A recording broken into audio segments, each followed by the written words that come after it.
Hello বন্ধুরা, তো তোমরা সবাই কেমন আছো? আশা করি সবাই ভালো আছো। তো আজকে আমরা যাচ্ছি নানুর একটা গ্যাসের ওভেনের দরকার। তো আমরা সকাল সকাল বেরিয়ে পড়েছি, আমি, আমার ওয়াইফ এবং আমার মেয়ে, তিনজন মিলে। তো তোমাদেরকে দেখিয়ে দিই ফার্স্টে এই যে লোকেশনটা হচ্ছে নানুর গার্লস স্কুলের সামনে। তো এই যে দেখতে পাচ্ছ, এই থানা থেকে একটু বেরিয়ে এসে সামনে এই যে দোকানটা, এই দোকানটা ভালো দোকান, গ্যাসের সব থেকে বড় দোকান। তো এখানে সব কিছুই তোমরা পেয়ে যাবে।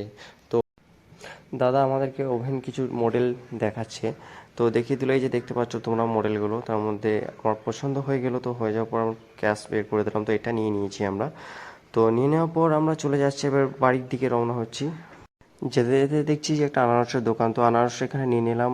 আনারস খেতে আমাকে খুবই ভালো লাগে। তো তোমাদেরকে কেমন ভালো লাগে না খারাপ লাগে অবশ্যই জানাবে। তারপর দেখছি গরম গরম রাস্তার সাইডে জিলিপি করছে, তো কিছু নিয়ে নিলাম জিলিপি। তো তোমাদেরকে কেমন লাগলো এই ভিডিওটা অবশ্যই জানাবে সকলে, আর কে কোথা থেকে দেখছো অবশ্যই জানাবে। ভালো লাগলে অবশ্যই লাইক কমেন্ট শেয়ার করবে।